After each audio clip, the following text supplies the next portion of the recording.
welcome to Turn the Page, the official podcast of the Syosset Public Library.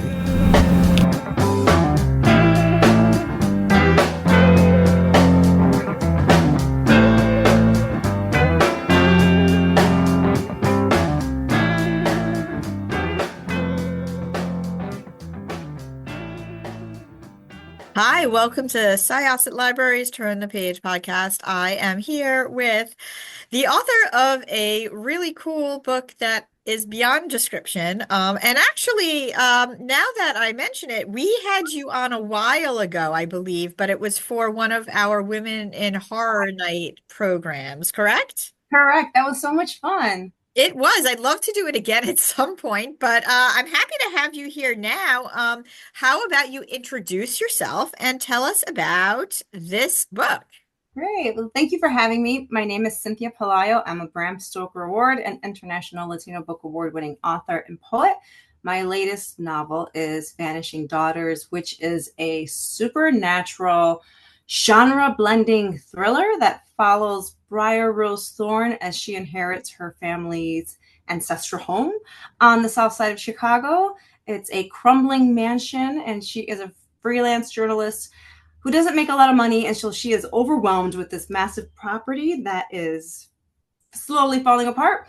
And as she's researching cases around her neighborhood, she stumbles upon a potential connection between the unsolved murders of 51 women and perhaps a serial killer operating.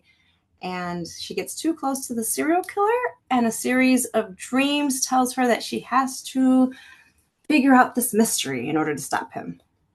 So one thing I have to say about this book, because that's a really good rundown of the basic idea of the book, but the thing that really hit it home for me was that Briar is grieving her mother throughout this whole thing. And I think you had managed so well to just capture the dreamlike state that somebody is in when they're grieving and dealing with the affairs of somebody who they lost. And there is very much just that really strange state of just trying to push on day by day and not feeling like you're fully awake. Like I think a lot, and this line just kept thinking, like kept coming up in my head while I was reading your book. It's from The Last Unicorn, when she says, "I'm always dreaming even when I'm awake." I don't know if you're familiar.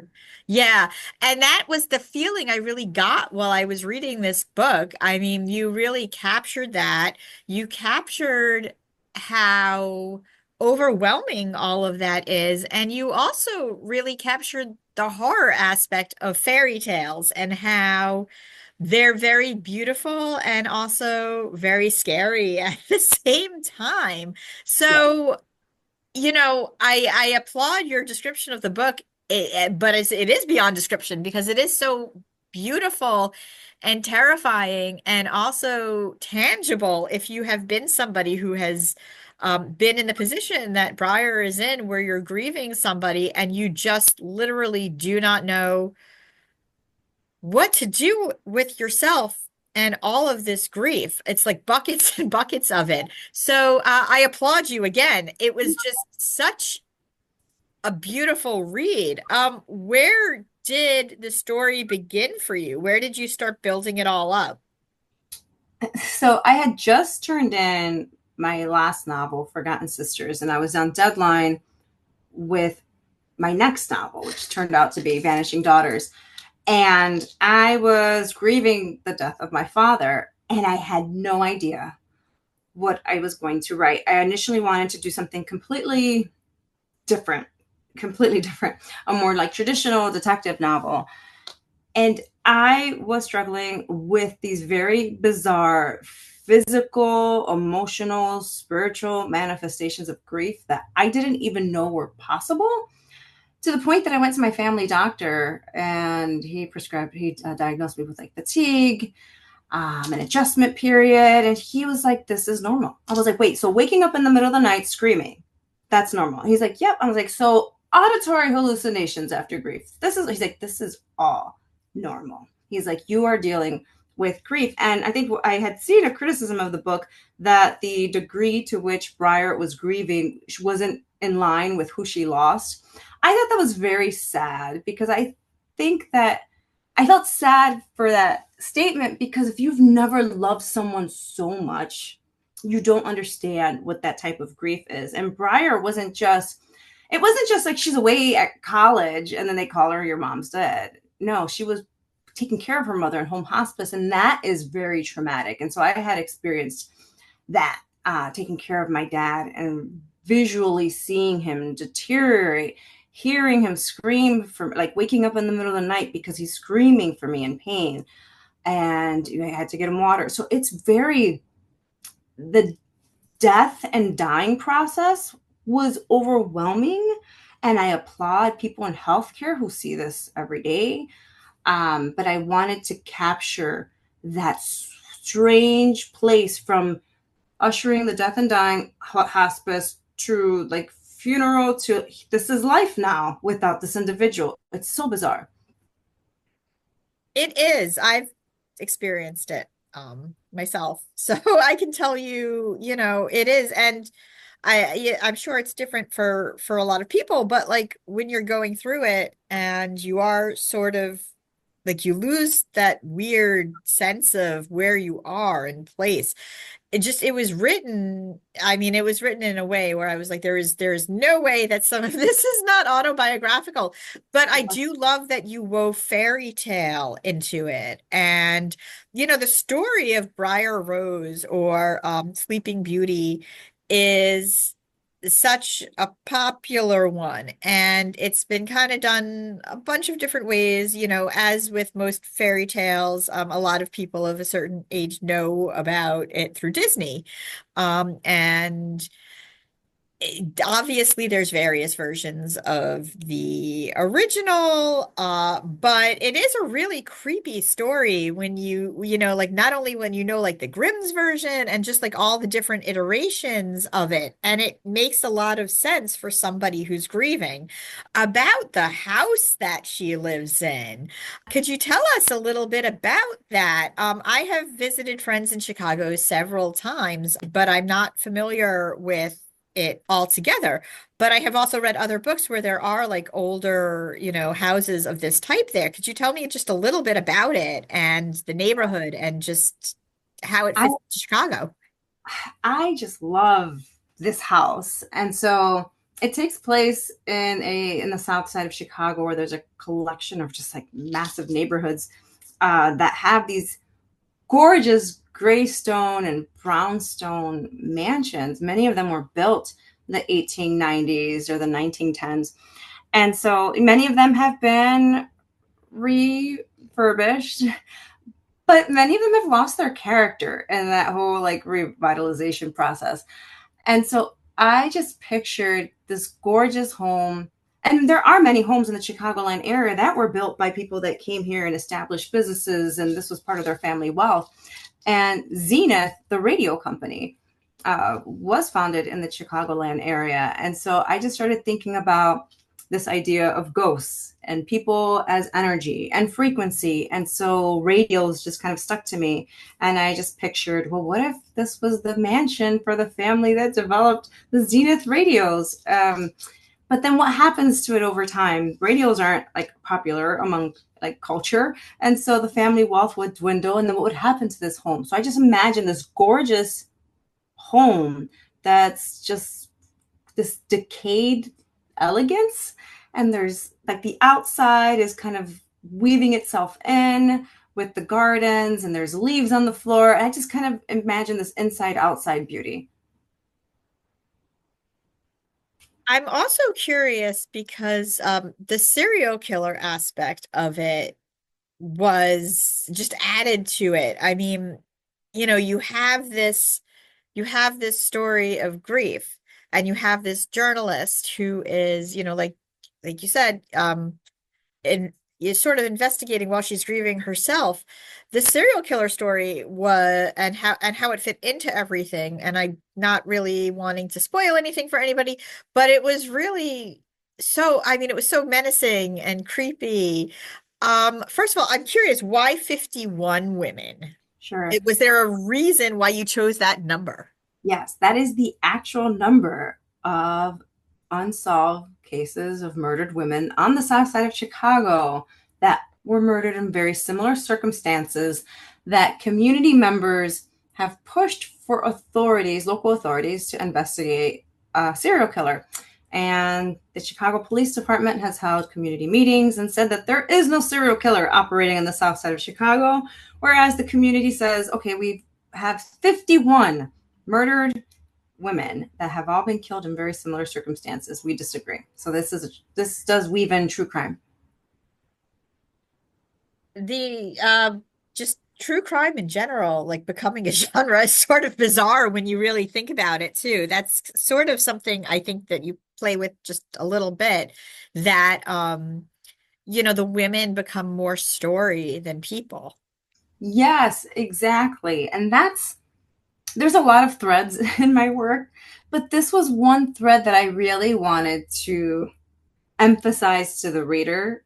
I When there's a point that I really want to emphasize, I will repeat it. And I wanted to say how I feel like a lot of these urban legends that are women, let's say like the Vanishing Hitchhiker or the Weeping Woman or Bloody Mary, even, that you conjure her in a mirror in a wedding dress, this woman in blood, and it's like, well, she's a monster. And then I started thinking, well, how did she die? Maybe this story goes back to something historical. And what if she's a murder victim whose murder was never solved? And so we are victimizing her twice. Her killer got away, and now she's become an urban legend to us. And a monster, Yeah. Yeah. right? Like, that children are afraid of when they have sleepovers.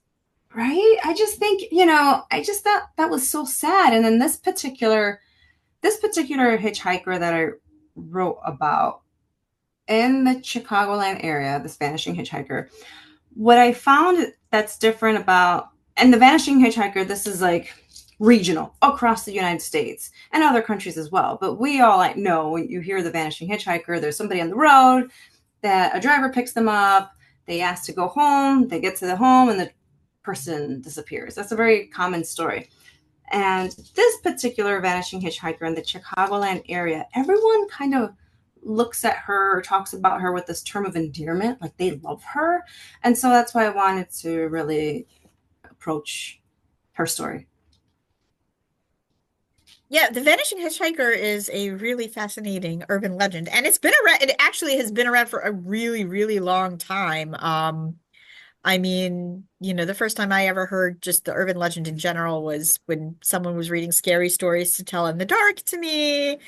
And then, the Twilight Zone did it a few times in different ways. But it is really, I do really love the idea of, the fact that, yes, these urban legends are widespread, but they have like their micro versions, which kind of brings me to just a few other things that you weave in. And again, trying not to spoil anything in general, while, we see things from Briar's point of view, and we see how she's operating and how there are people in her life and animals, but that are really kind of trying to reach out and sort of bring her back into herself, which is, again, it's very hard when you're in that grief fog, is kind of what I called it. But you also have just some other narratives, and there's a serial killer out there. You're not 100% sure how they fit in or who they are even.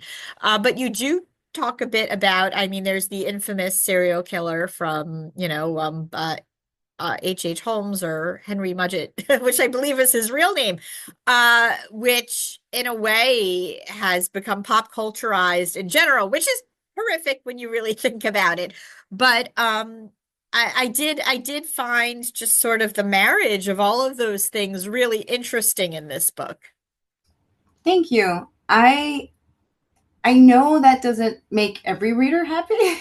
I do layer things quite a lot, but I like finding threads that are like connective tissue somehow and all these things. And so someone probably wouldn't see the connection between Sleeping Beauty and H.H. Holmes and the Vanishing Hitchhiker and like the Manhattan Project, which is just like, okay, so take all of these things and put them together. I love doing that. And I love saying all of these, maybe it's from watching so much Sesame Street when I was a kid, we tried to like group, things together. Oh, that's true. It's like they had like this theme and like they would always do different things with that theme and it touched very vaguely sometimes, but they'd always come back to it at the end of the episode. I would have never ever made that connection. And so I don't know. I don't know if it's my, researcher brain because I was a researcher for a long time. And so, but it's just, it just makes sense to me how some of these things connect. So for you, was writing this, did you find that it was therapeutic at times? Like, when you were processing in real time what you were experiencing and then sort of mixing it up in this just really well done story. Yes, it was. I don't typically share what I'm writing with anyone as I'm writing it. I will talk about it with my husband, who is like my beta reader, but I didn't discuss this at all because I was terrified at what everyone was going to say. I thought they all were going to say, this is too sad. And it is sad. And I know that it might be uncomfortable to read it. But after I finished writing it, I sent it to my editor, my agent, and my husband. And then I like ran in a corner and I hid. And the first person to get back to me was my editor, who just said, Cynthia, I cried. It's beautiful. And I was happy that it was understood immediately what I was trying to do. And it was very therapeutic. It gave me space to kind of really say, I am not okay. And this is why. And here is my spiritual struggle. Because there was a lot of spiritual struggle that I was going through at that time. Were there any things that you really wanted to weave in that you kind of had to reel yourself back? So it initially was going to be more of a detective novel. So there was going to be more of that investigation component. And that's how I originally wrote it. So the serial killer, that was an edit. So we kind of pulled out the investigation piece because we felt like it wasn't doing its job. And so we pulled that out and then I inserted a serial killer. I'm really happy with the way it turned out. I think it would have been interesting somehow to kind of like weave in a little bit more like, how do we get to the serial killer? How do we like understand him? But if you know the nature of that serial killer, it's kind of difficult to even understand him. Am I allowed to ask you what you're working on next? I'm working on 2 novels right now, which is difficult because they're both very tonally different. They're both fairy tales, one of which is a historical fairy tale that takes place in London and during World War I. And then the other one takes place outside of Chicago in modern day. So very tonally different. What is your like background with fairy tales? I mean, I know we all have our own, and interestingly enough, I think like my kids, they were not as interested growing up. Maybe it's because being boys, the princess stuff wasn't really marketed towards them, and I would introduce them to things, and they liked Moana and they liked Tangled, but like some of the other, like for me, like some of the ways that I first learned about fairy tales, and then of course I went off and I started reading the originals and I was like, oh, this is good stuff. My kids didn't care about it as much until I was like, hey, Snow White, you know what happens to her when you know what happens to the stepmother at the end, what happens to and of course like then they were like, wait, what, that's a fairy tale. I'm curious, and for me, honestly, that's when I fell in love with fairy tales. Like that was my, like, I'm so much more interested in this than anything else. I'm curious for you as a writer who weaves fairy tales into your work. What is your personal relationship with them? So those were the first stories I was exposed to as a child. Those were the stories that my parents would each recount to me growing up.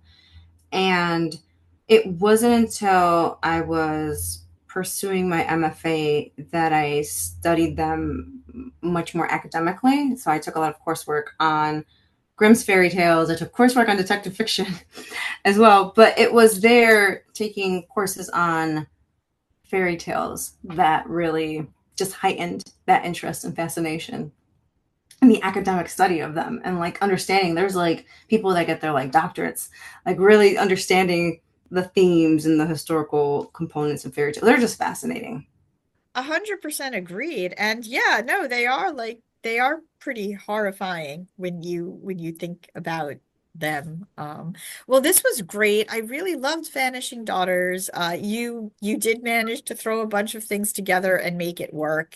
Thank You you. know, I would say it's, you know, it's like it's a tapestry, and your prose is gorgeous. Thank you. And I just felt so much for Briar. And you know, it was like I could smell the air in her house. It was so well done.